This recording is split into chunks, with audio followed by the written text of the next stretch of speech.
पुढची बातमी अशोक खरात संदर्भातली। अशोक खरातच्या बोगस अकाउंटमधून कोट्यवधी रुपये वर्ग झाल्याची माहिती समोर येते।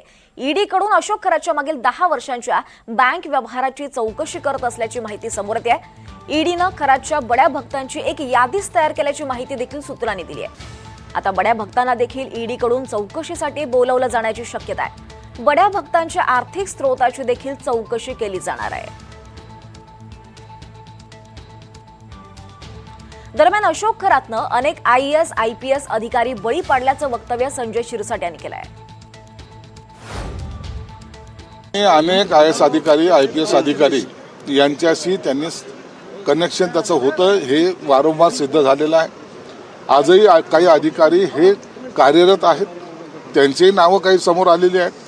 म्हणून खरातांच्या या भोंदगिरीला अनेक जण बळी पडलेले आहेत। महिला बळी पडल्यात, अधिकारी बळी पडलेत, काही राजकारणी बळी पडलेले आहेत। म्हणून आता हा तपास मोठं प्रमाण जे आहे त्याची व्याप्ती ही वाढवावं लागेल आणि त्याच्यामध्ये कोण कोण आरोपी आहेत यांना शोधून त्यांच्यावर सुद्धा कारवाई करावी लागेल।